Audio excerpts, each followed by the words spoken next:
m'appelle Nicole Hugon, je suis médecin retraité, présidente de l'Association européenne de thérapie communautaire intégrative en PACA. J'habite Marseille et je vais, pendant ces assises, avec mon amie Teresa Marapontes, vous présenter une méthode d'animation des groupes de parole qui nous vient du Brésil, la thérapie communautaire intégrative. Qu'est-ce que c'est? Eh bien, c'est une méthodologie qui permet de s'appuyer sur les ressources des personnes, qui met l'accent sur ces ressources, sur ces compétences. À chaque fois qu'il y a un problème, il y a aussi des compétences. Et chaque personne, même la plus démunie, possède en elle des ressources qui peuvent être utiles aux autres. Et c'est sur ce partage fondamental qu'est basée la thérapie communautaire dans un fonctionnement très horizontal, où l'animateur n'a pas une position particulièrement privilégiée, autre que celle de faire circuler la parole et de faire émerger du groupe des solutions. Alors comment est-ce que ça se passe? Eh bien, on commence par un temps d'accueil, et ce temps d'accueil est assez ludique. Il permet aussi de préciser les règles de circulation de la parole, règles qui vont protéger la personne.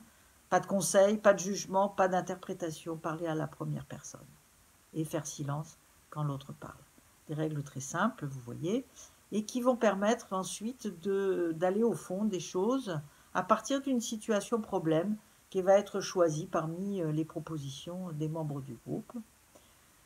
Puis ensuite, on va creuser un petit peu. Et ensuite, le temps le plus important, c'est qui est-ce qui a vécu la même chose et comment vous avez fait avec ça pour dépasser ou pour vivre avec. Puis ensuite, on termine par une clôture qui va permettre à chacun de réfléchir sur ce qui va emporter pour lui du groupe. Voilà. Ça vient du Brésil, c'est né dans une favela, au sein d'un projet qui s'appelle le projet Quatro Varas à Fortaleza. Et ça permet vraiment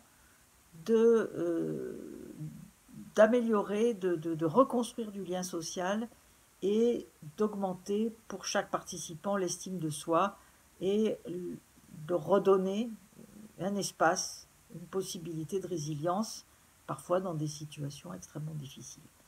Voilà, donc nous allons vous raconter ça pendant ces assises, les 11 et 12 avril prochains à Paris, les assises nationales de l'ergothérapie. Donc à bientôt et merci de venir nous écouter.